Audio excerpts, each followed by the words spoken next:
네, 역대상이라는 책을 함께 나누고 있습니다. 역대상은 다윗을 좋은 모델로 우리에게 소개하는 책이라고 말씀드린 바 있습니다. 지난 시간에 우리가 그 다윗이 어떠한 사람이었는지, 어떻게 하나님과 친밀한 교제를 나누는 사람이었는지 그렇게 그것에 대해서 말씀을 나눈 바 있습니다. 그런데 역대상에 등장하는 다윗의 약간의 실수, 다윗의 죄가 있다면 그것이 오늘 본문입니다. 오늘 본문만큼은 역대상은 다윗의 좋은 어떤 모습을 기록하고 있는 데 반해서 다윗의 허물을 드러내고 있는 그런 본문입니다. 오늘 본문은 흔히 말해서 다윗의 인구조사라고 그렇게 제목 붙일 수 있습니다.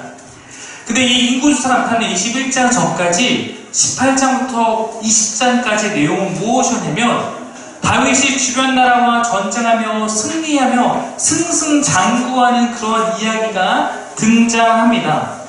다윗이 굉장히 잘하고 있다. 왕으로서 이 왕국이 굉장히 큰 영향을 가진 좋은 나라가 되고 있다라는 것을 막 보여주다가 오늘 본문이 등장하고 있다는 거예요. 언제나 여러분, 우리 가운데 위기는 언제 찾아오냐면 내 삶이 너무 잘 풀릴 때, 잘 될 때 위기가 올 수 있고 잘 안 될 때 또한 위기가 올 수 있습니다. 왜냐면 내가 너무 잘 될 때는 사탄이 우리를 어떻게 공격하냐면 교만함으로 몰아가서 그것에 집중하게 해서 하나님을 어떻게 보면 찾지 않도록 만들고, 안 되면 또한 그때는 절망으로 몰아가서 우리를 몰아세워서 하나님 바라보지 못하게 할 때가 있습니다. 항상 이 양 극단에 우리의 위험이 존재하고 있다는 것입니다. 그러므로 사랑하는 여러분 혹시 안 될 때는 주를 더 찾고 잘 될 때에는 주님을 더더욱 찾기를 간절히 소망합니다. 그래야지 우리가 하나님을 바라볼 수 있습니다. 오늘 이 다윗의 죄에 대해서 성경은 이렇게 표현하고 있죠. 21장 1절 말씀 다시 한번 보겠습니다. 함께 읽겠습니다. 시작. 사탄이 일어나 이스라엘을 대적하고 다윗을 진노하여 이스라엘을 괴수하게 하니라. 자, 다윗의 범죄 가운데 누구를 얘기하고 있냐면 사탄의 개입을 얘기하고 있습니다. 여러분, 우리는 당연히 교회에 다니는 사람이니까 우리는 사탄, 악한 영의 존재를 우리는 알고 있고 적어도 우리는 인정하고 있습니다. 우리는 근데 보이지 않지만 우리는 그것을 알고 있습니다. 근데 여러분, 우리가 이것에 대해서 안다고 하지만 그런 또 때로는 잘 모를 때도 있는 것 같아요. 여러분, 이것이 어떤 방식으로 벌어졌을 것 같으세요? 사탄이 어떻게 우리를 충동할까요? 다윗은 인구수사를 하기 싫은데 갑자기 다윗의 뇌를 사탄이 조절해서 다윗의 전반을 통제해서 다윗을 하고 그런 말을 하게 하고 그렇게 죄를 짓도록 했다는 얘기가, 사탄이 그렇게 할까? 결국 그렇지 않습니다. 여러분, 제가 어렸을 때 교회에서 자라면서 되게 이상한 것들을 많이 들었어요. 수련회 가면은 거기서도 이상한 걸 많이 들었는데 그것 가운데 특별히 막 사탄에 대해서 오해하는 얘기를 저도 많이 듣고 자라서 사탄에 대한 오해가 많았어요. 예를 들어서 어떤 얘기를 많이 들었냐면 흔히 말하는 뉴에이지 사탄 음악을 차에 틀어놓으니까 갑자기 악한 영이 나타나서 목을 졸랐다, 막 이런 얘기, 이런 얘기를 듣고 자다 보니까 사탄이 우리를 어떻게 해할 수 있고 막 우리의 목을 조르고 지나가는 나를 뒤에서 치고 막 이럴 거라고 생각을 하게 됐었거든요. 그러나 사탄은 결코 우리가 왜 그렇게 하지 못합니다. 우리가 너무 그렇게 하면은, 그렇게 생각하면 그걸 사탄을 그냥 띄워주는 거예요. 사탄을 너무 뛰어난 존재로 만드는 것입니다. 사실 그가 성경에 보면 하나님의 자녀들에게 할 수 있는 것은 많지 않습니다. 그가 우리의 목을 조르거나 우리의 신체를 제압해서 우리 가운데 해를 가하는 일은 없습니다. 다만 사탄의 공격은 어떻게 온다라고 나와있냐면 그는 우리에게 속삭입니다. 우리의 마음의 속삭입니다. 여러분, 우리에게는 우리가 마음이라고 표현하는 그 마음의 또 안에는 영의 어떤 세계가 있거든요. 하나님께서 사람을 만드신 다음에 아시겠지만 그 코에 생명을 넣어서, 생기를 불어넣어서 하나님과 교제할 수 있는 영적인 존재로 만들었다고 성경에 기록하고 있습니다. 이것은 사람 가운데 하나님을 찾고 하나님을 발견하고 하나님과 대화할 수 있는 그런 영성이 모두에게 있다라는 거예요. 그래서 사람은 아무도 알려주지 않아도 영적인 존재로서의 그런 어떤 모습을 드러낼 때가 있습니다. 대표적으로 어떤 거냐면 어느 민족에게나 누가 가서 하나님을 알려주지 않아도 저도 하나님을 알지라도 모두가 무언가 영적인 존재를 경배합니다. 우리가 그것을 샤머니즘이라고 하잖아요.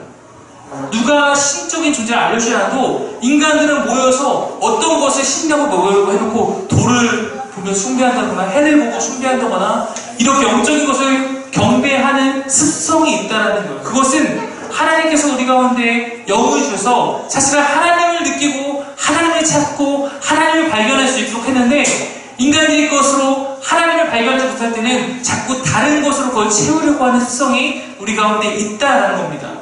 바로 이 영적인 곳이 하나님과 교제하는 통로인데 사탄 또한 영적인 존재이기 때문에 우리 가운데 거기에 대해서 속삭이며 우리 가운데 거짓을 말할 때가 있습니다. 바로 이것이 사탄의 공격이에요. 사탄의 공격은 대부분 우리의 그 마음에 부추기는 것입니다. 죄를 짓도록 우리의 몸을 통제해서 우리가 죄를 짓게 하는 게 아니라 예를 들어서 내가 여기 누가 미워하는 사람이 있어요. 갑자기 사탄이 내 몸을 조정해서 내 주먹을 나 의자 상마씩 뻗어서 때리는 것이 아니라 여러분 야 한 대 쳐. 때려도 돼. 쟤 나쁜 놈이야. 그 얘기를 듣고 우리가 반응해서 죄를 짓게 된다라는 겁니다.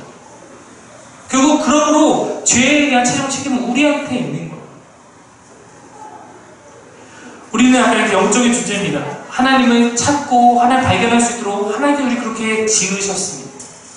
제가 예전에 사김의 교회 식구들과 초창기에 하나님의 음성에 대해서 하나님 경험하는 삶에 대해서 한 3주 정도 나눈 적이 있습니다. 하나님은 우리 가운데 사실 늘 함께 변하시고 이곳에 모여있는 여러분과 항상 대화하고 교제하기를 원하십니다. 하나님은 우리에게 그렇게 늘 찾아와서 우리에게 늘 말씀을 건네시는 분입니다. 근데 많은 사람들이 여기에 대해서도 오해하죠. 하나님과 대화한다고 하면은 마치 하나님이 빛이야, 새야나 내 귀에 들리는 음성으로 말씀하시지 않을까 생각할 때가 있지만 그것은 매우 드문 일입니다. 성경에서도 그것은 매우 드문 일이었어요. 하나님은 영으로서 우리 영 가운데 말씀하고 계십니다. 지금 이 순간도 그렇습니다. 여러분 하나님의 음성이 들리시나요? 하나님 마음이 들리시나요? 우리 귀로 절대 못 듣죠. 우리 귀에 대고 말하지 않습니다. 그러나 그분은 이 예배를 통해서 우리 가운데 말씀하고 계십니다.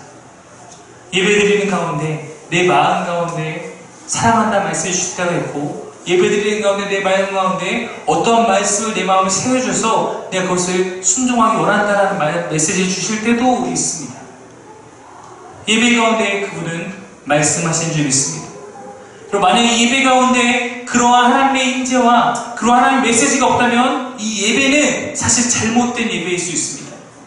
이 예배에는 하나님의 음성과 하나님의 메시지가 분명하게 살아 있어야 합니다. 하나님이 우리 가운데 침묵하고 계신 것이 아니라 하나님이 나에게 말씀을 안 고시는 것이 아니라 우리가 하나님의 그 음성을 듣지 못하는 것이 문제입니다. 제가 예전에 이것을 가장 쉽게 설명할 때 무엇에 비유되어 얘기했냐면 와이파이에 비유되어 얘기한 적이 있습니다. 여러분 지금 이곳에 우리 눈에 보이지 않지만 이곳에는 와이파이라는 전파가 있습니다. 여러분 믿으십니까? 네, 여러분 아시죠? 네, 제가 설명하자면 여러분 이 개념을 다 아세요. 여기는 와이파이가 있어요. 네, 인터넷에 전파가 흘러다니고 있습니다. 우리의 오감으로 그것을 경험할 수 없습니다. 우리의 오감으로 그것을 증명해낼 수 없습니다. 그러나 그것이 있다는 것을 여러분 모두 부정할 수 없습니다. 마치 휴대폰이 그 와이파이의 신호를 잡아서 인터넷이랑 세계와 연결되듯이 이곳에는 하나님의 임재하심과 하나님께서 우리 말씀하심이 있고 우리가 그 하나님의 귀 기울여서 그 하나님과 대화하기에 힘써야 한다는 것입니다. 우리가 와이파이 연결도 수많은 신호가 뜰 때가 있습니다. 그 중에 내가 연결해야 할 정확한 신호, 거기에 딱 연결을 해야 합니다. 왜냐면 내가 원하지 않는 다른 신호가 많이 있어서 잘못하면 1층 연결될 수도 있고 3층 연결될 수도 있고 네, 거기는 안 잡혀요. 네, 들어갈 수가 없습니다. 동일하게 우리 영의 세계도 그렇습니다. 우리 하나님 말하는 것이 하나님만이라면 내가 하나님께만 집중하면은 그냥 그 말씀을 들을 수 있겠지만, 안타깝게도 우리 영에 대해 말하는 것은 하나님만이 아닙니다. 적어도 성경은 세 가지를 얘기하죠. 하나는 하나님의 음성이요, 다른 하나는 사탄의 거짓된 속삭임이요, 다른 하나는 내가 만들어낸 나의 음성입니다. 요한복음 8장 43절 44절에 한번 같이 이런 말씀이 있습니다. 한번 읽어보겠습니다. 시작.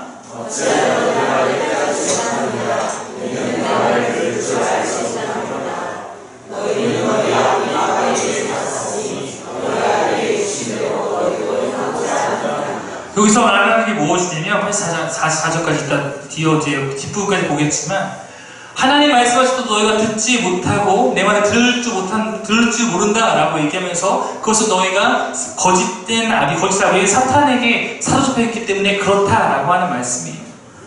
우리가 하나님의 마음을, 하나님의 음성을 듣지 못하고 자꾸 다른 것에 집중해서 하면 당연히 주의 뜻대로 살아갈 수가 없습니다. 여러분, 우리가 지난 2주간 두 명의 인물을 살펴봤습니다. 첫 번째는 사울이었고, 그 다음 다윗이었습니다. 사울과 다윗의 차이도 여기에 있는 것이 아니었습니까? 한 사람은 하나님의 음성을 듣는 자였기 때문에 실수하고 범죄할 수 있어도 돌아올 수 있었고, 한 사람은 하나님의 음성을 듣지 못하고 사탄의 음성과 정보로 가고, 그 다음에 사람들의 음성에 귀를 기울였기 때문에 결국 그는 그 실패를 딛고 일어서지 못하고 결국 멸망하고 말았다.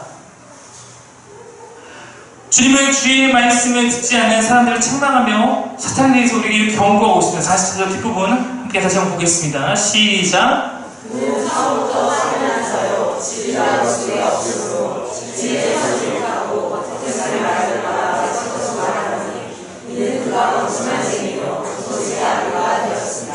예수님께서 사탄의 존재를 뭐라고 규정하냐면, 그는 거짓말입니다. 사탄은 거짓말하는 자다.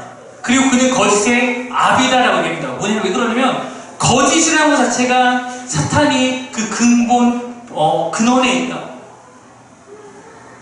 우리 성경 역사 가운데 최초의 거짓 사건이, 거짓으로 일어난 사건이 무엇입니까?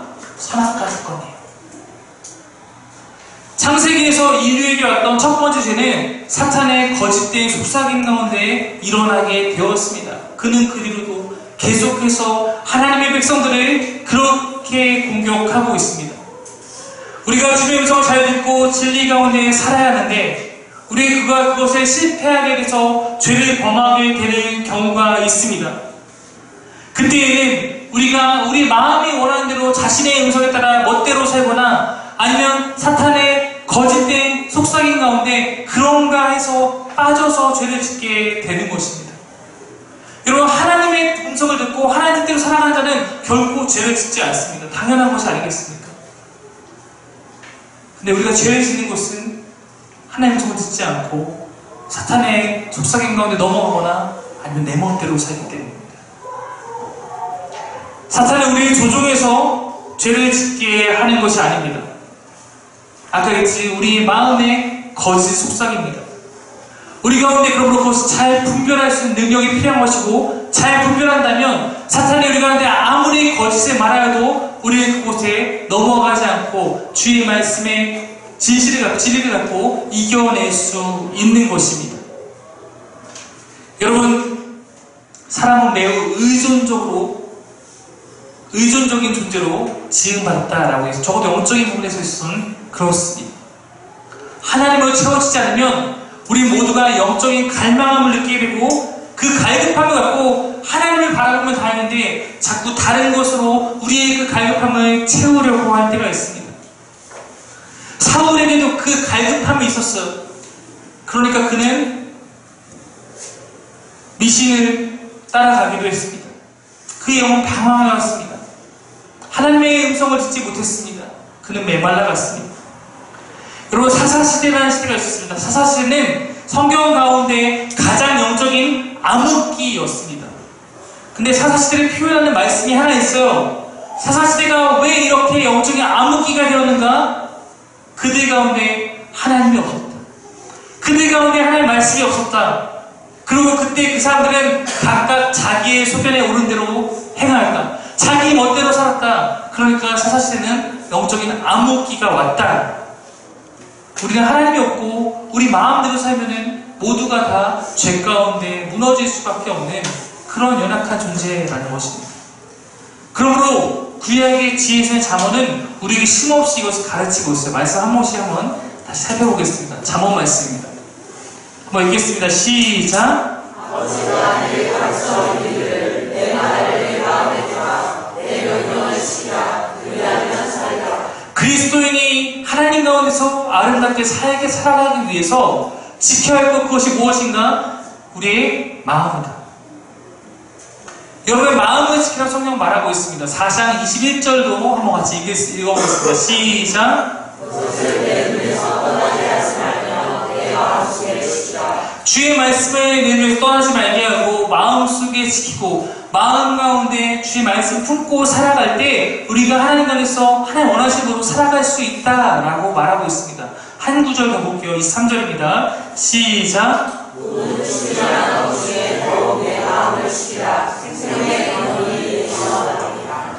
여러분, 우리가 하나님의 뜻대로 살아가기 위해서 우리 삶 가운데 지켜야 할 것이 있다면 단연 그것은 우리의 마음입니다. 우리의 마음이 사탄에게 넘어가지 않고 우리 마음이 하나님 없이 공허해서 내 마음대로 살아가지 않고 내 마음이 하나님 향하도록 내 마음을 지키는 것, 이것이 결국 우리의 신앙의 삶이라는 것입니다. 성경 말합니다. 우리의 싸움은 혈과 육의 싸움이 아니다. 우리가 믿음의 여정을 살아갈 때 사탄은 우리의 마음을 빼앗기 위해 공격하고, 그러나 우리는 그 가운데 마음을 지키며 그 마음 안에 주님이 거하실 만한 그런 마음으로 소망하며 나아가는 것이 믿음의 여정인 것입니다. 내 마음이 하나님이 거하시는 그런 거룩한 집이 될 때 그것이 성전이다 라고 성경은 우리에게 가르치고 있지 않습니까?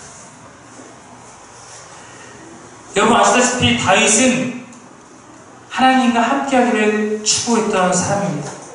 그는 분명 대단한 예언자였고 하나님 향한 마음이 가득했던 그런 사람입니다. 근데 그도 사람이었어요. 이 세상을 살아가는 모든 사람 가운데 우리는 영적인 존재지만 또한 우리 육적인 존재이기 때문에 우리의 마음이 하나님께 집중하지 않으면 하나님의 마음을, 하나님을 바라보지 않는 그러한 사람이 되기 쉽습니다. 우리 육적인 존재이기 때문에 내 눈이 바라보고 있는 것, 그것을 더욱더 가깝게 느끼고 더욱더 갈급하게 느끼기 때문입니다. 다윗도 예외가 아니었어요. 그의 마음이 하나님 바라보는 순간이 많았지만 하나님 바라보지 않는 그런 마음의 순간들이 있었고, 그때 그 또한 눈에 바라보는 여러 가지 것들 가운데 넘어지게 되는 그러한 사탄의 공격에 직면하게 됩니다. 그리고 다윗의 최대의 실수라고 하는 밧세바 사건이 있습니다. 궁에서 쉬고 있는 다윗이 여인이 목욕하는 모습을 바라보고 자신의 마음을 찾아오는 그 정욕된 마음을 이기지 못했습니다. 당연히 여러분, 다윗이 그렇게 죄 가운데서 마음을 빼앗기면서 정욕 가운데 쓰러져 갈 때 하나님께서 가만히 계셨겠습니까? 다윗아, 멈춰야 돼. 다윗아, 내 마음을 너가 읽고 죄를 짓지 말아야 돼. 아마 안 돼 라고 말씀하셨을 것입니다. 근데 그 순간 다윗의 영적인 길은 닫혀 있었고 자기의 마음이 원하는 대로 혹은 사탄의 유혹에 따라 그는 행하게 됩니다. 그는 그 순간 하나님의 음성을 듣지 못했어요.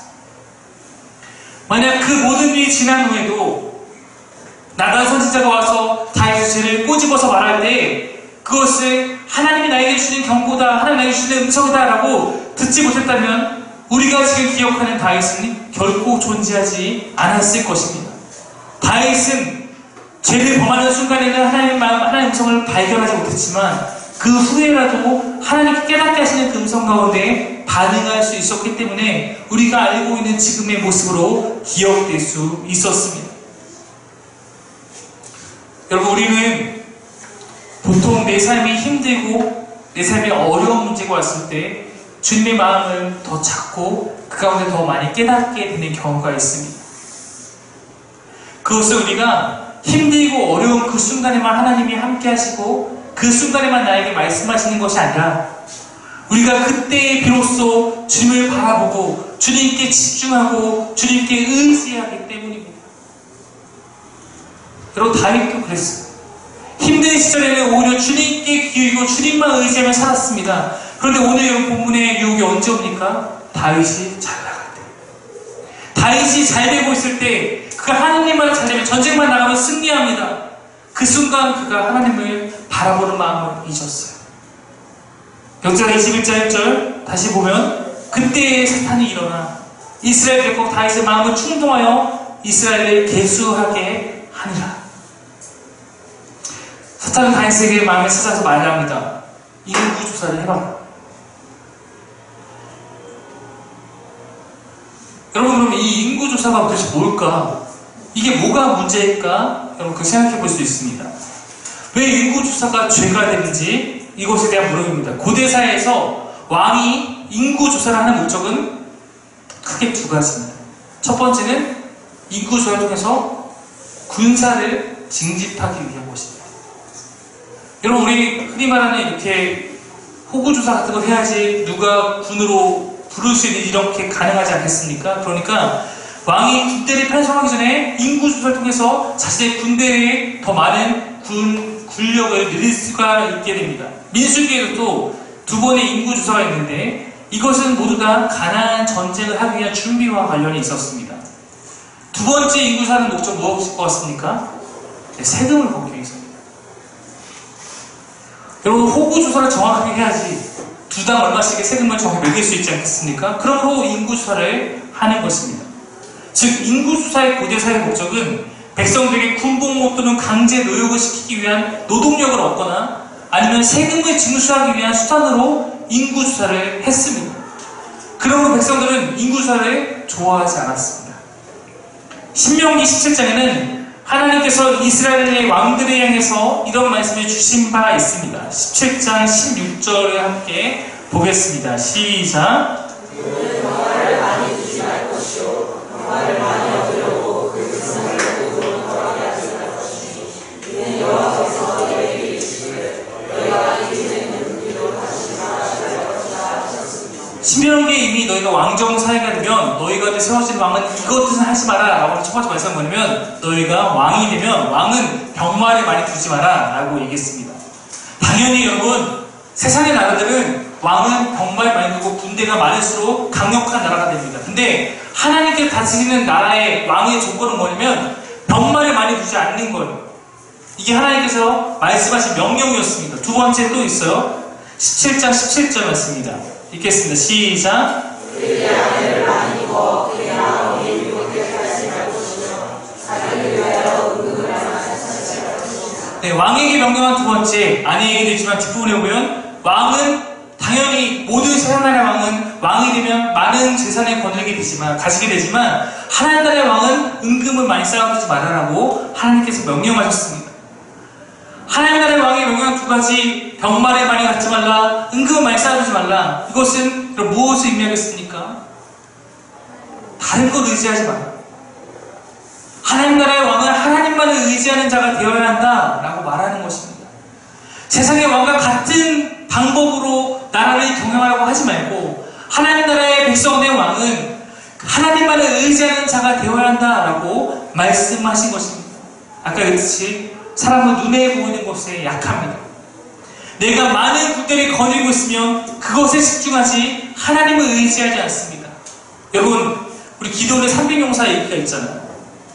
만약에 기도원이 적보다 더 많은 군대를 갖고 있어. 그러면은 아마 그는 자신이 가는데 자신이 갖고 있는 군대를 갖고 어떻게 싸울까를 고민했을 것입니다. 근데 하나님께서 군대를 다 물리고 마지막에 300명을 남겨줬어요. 이거는 더 이상 인간의 능력으로 싸워서 이길 수 있는 수준이 아닙니다. 그러면 그때는 우리가 다 어떻게 됩니까? 하나님만을 바라는 거예요. 하나님 난 못해요. 하나님 해주세요. 근데 하나님 원하시는 것은 바로 그것이었어요. 성경의 여러분 모든 역사는 그렇습니다. 여러분 왕이 내게 물질이 많이 있으면 내가 그것에 집중하지 하나님께 구하려고 하지 않습니다. 내게 있는 재물이 나를 윤택하게 할 것이라고 생각하기 때문입니다. 하나님은 하나님 나라 왕의 것을 금지시키셨습니다.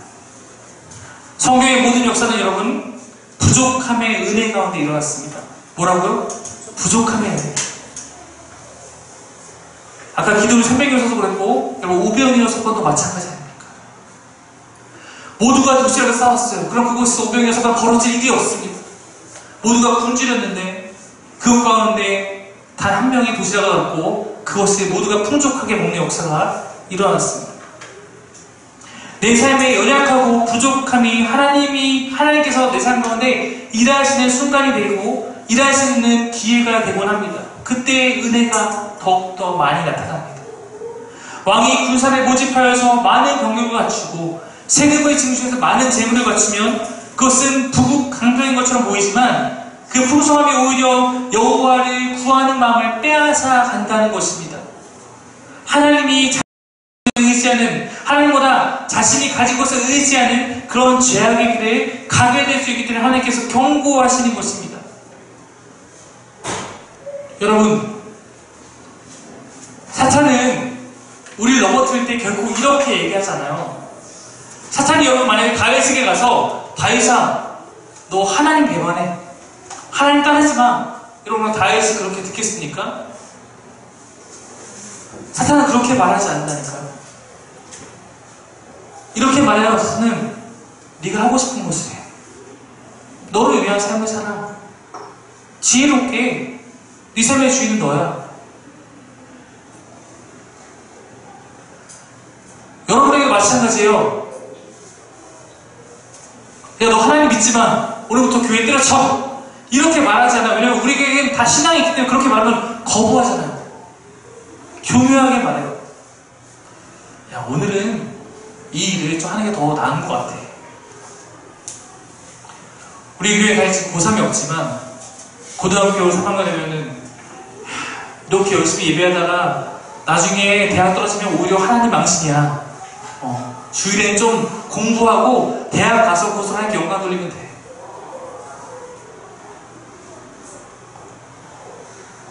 사탄은 늘 우리 가운데 그런가 할 정도로 속삭여요. 우리 안에 그런 말하면 하나님의 설 자리가 없게 되는 것이 사탄의 목표인 것입니다. 오늘 다윗에게도 인구조사를 통해서 부추기는 것은 그것이었던 거예요. 하나님께 죄를 범하라고 부추기는 것이 아니라, 야, 더 부강한 나라가 되기 위해서 이쯤에서 한번 인구조사해서 많은 군사도 거느리고 더 많은 재물도 갖고 그렇게 부국강병의 나라를 꾸려봐. 이러한 사탄의 유혹이 다윗과 이스라엘이 하나님께 죄를 범하도록 하는 그런 결과를 가져왔습니다.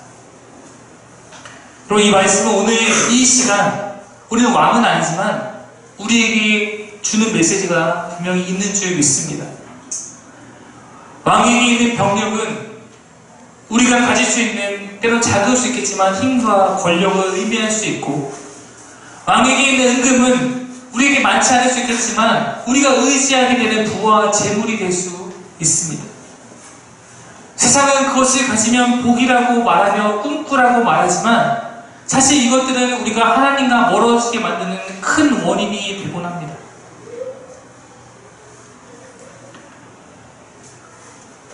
나로 하여금 하나님을 의지하지 않고 자기가 가진 것을 바탕으로 마음대로 살도록 만드는 그런 유혹이 우리 가운데 있습니다.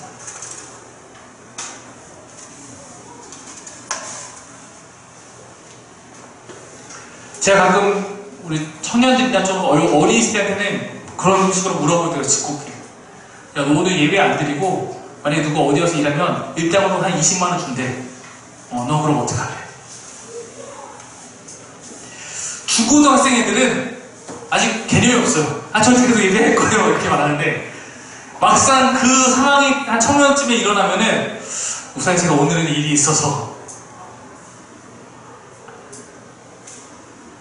이건 우리의 현실적인 시험이고 현실적인 유혹이 될 수 있습니다. 얼마 전 누군가 했던 유명인의 한 얘기가 공감이 된 적이 있습니다. 이런 얘기를 했더라고요. 자리가 사람을 만드는 것이 아니라 자리는 사람을 보여준다. 왕의 자리에서 다윗은 진짜 다윗이 어떤 사람인가를 보여주죠. 그는 모든 결정권을 갖고 있었습니다. 다윗은 하나님이 부강하고 하나님이 함께 하신 것 그는 승승장구했습니다. 그런데 오히려 그것이 위기였습니다.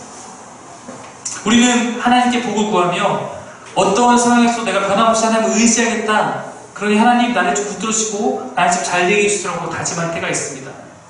내가 잘 되면, 내가 잘 풀리면 더 열심히 하며 섬기고 하나님을 살겠다라고 다짐하곤 합니다.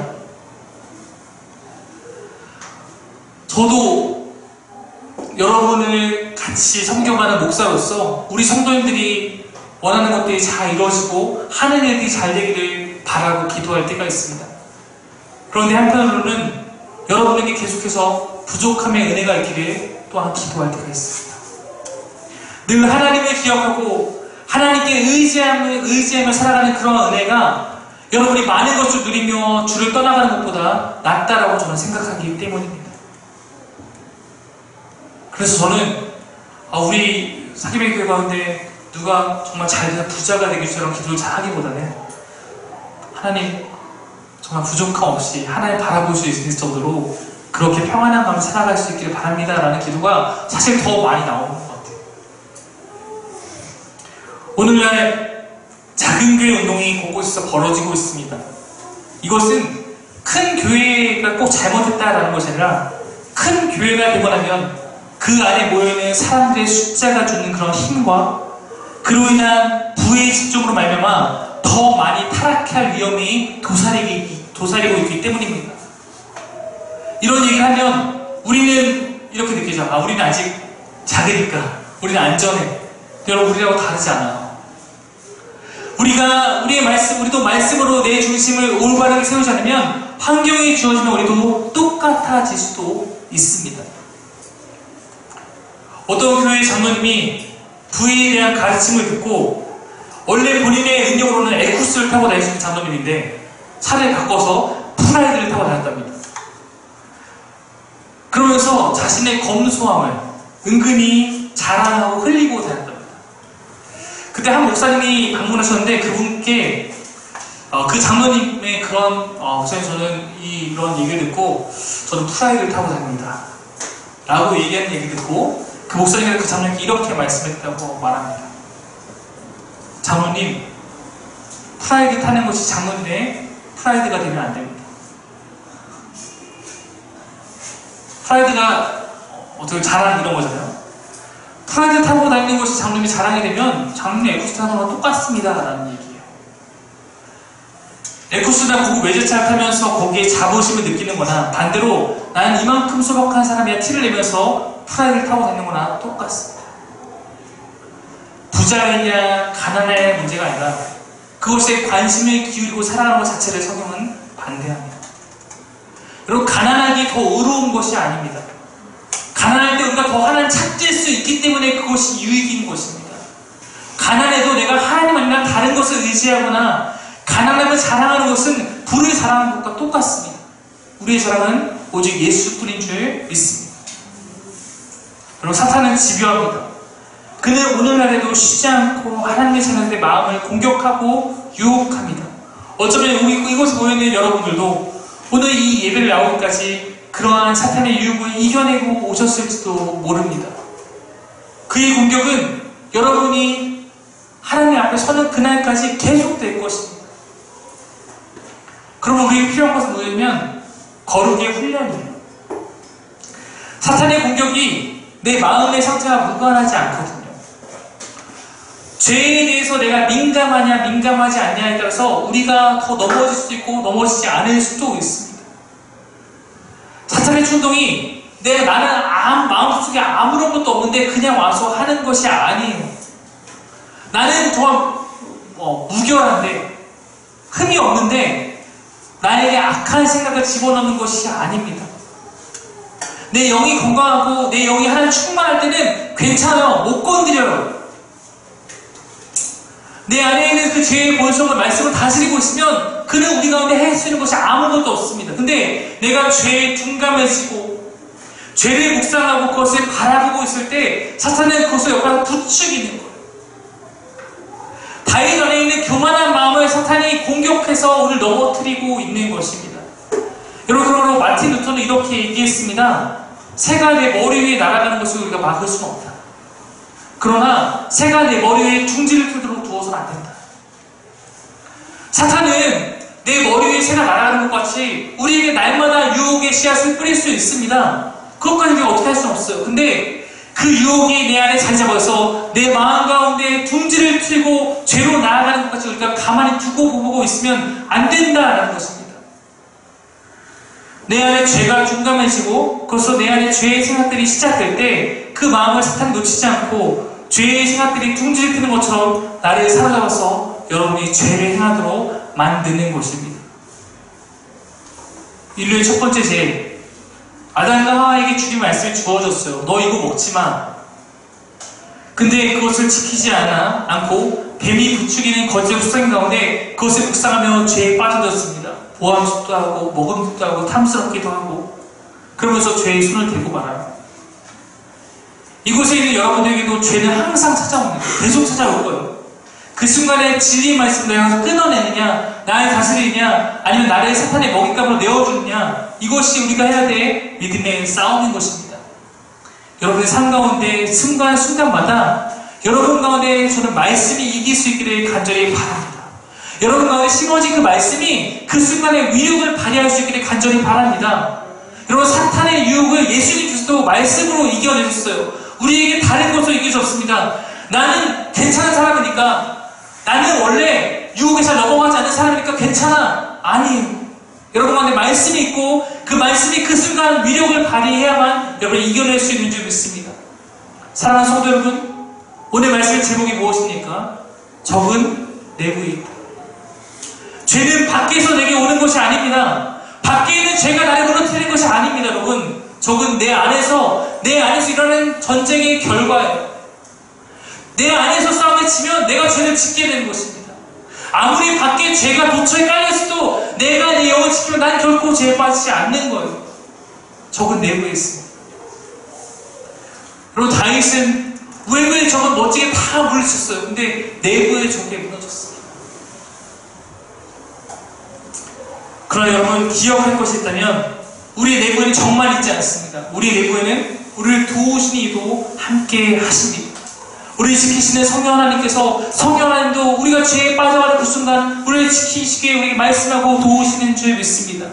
오늘 예배 가운데 나에게 말씀하시는 그런 주의 음성과 그 뜻을 발견하며 그 뜻에 따라 살기를, 함께 행하기를 소망하기를 바랍니다.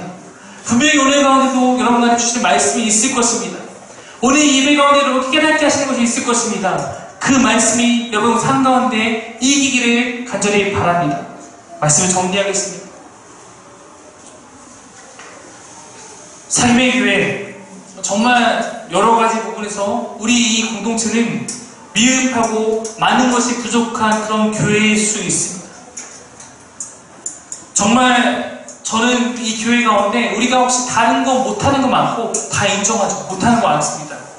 그래도 이 교회가 두 가지만큼은 꼭 할 수 있는 교회가 되기를 저는 바랍니다. 이 두 가지는 어떻게 보면 하나일 수도 있는데, 첫째는 우리 교회가 다른 거 다 못해도 사랑하는 것이고, 둘째는 하나님 말씀을 배우고 실천하는 교회가 되는 거예요. 정말 다른 거 다 없어도 저는 이 두 가지만큼은 살아있는 교회가 되기를 바랍니다. 사귐의 교회가 세워지고 되든 안 되든 말씀 묵상을 하자 우리가 개척 때부터 주야 정찬을 외치고 있습니다. 한 2년 넘게 하니까 이제 조금씩 그래도 전보다 되고 있는 것 같습니다. 그래도 여전히 미약하죠.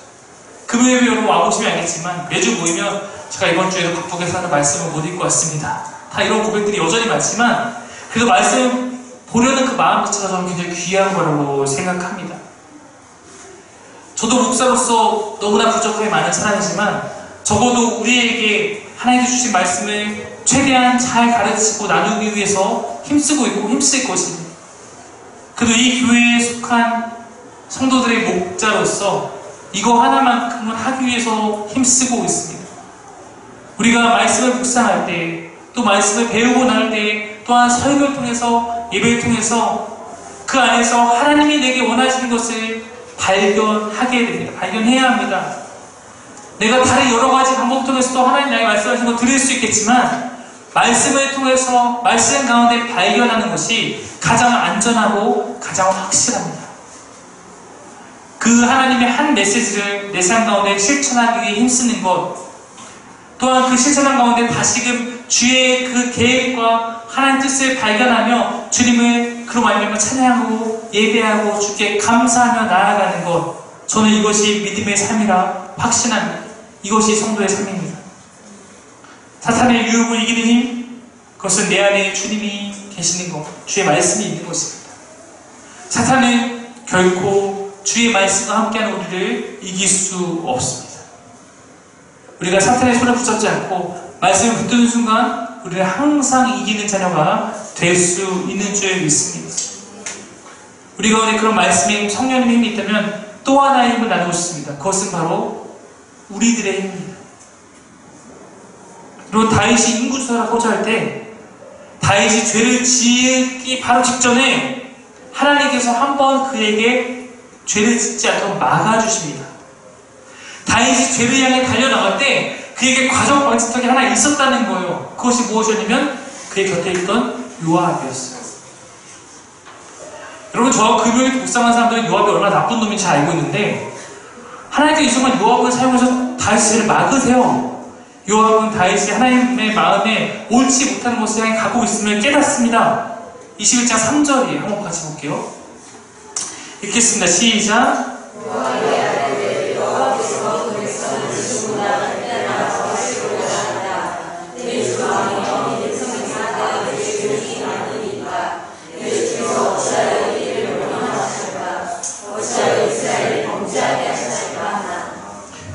지금 요압에게 다윗이 인구수사를 네가 이제 해서 나에게 보고해라라고 하니까 요압이 뭐라고 얘기하냐면 여호와께서 왕의 백성을 지금보다 100배나 더하기 원합니다라고 일단 먼저 좋은 말로 어떻게 축복과 소망의 말씀을 전한 다음에 그 다음에 하고 싶은 얘기를 합니다.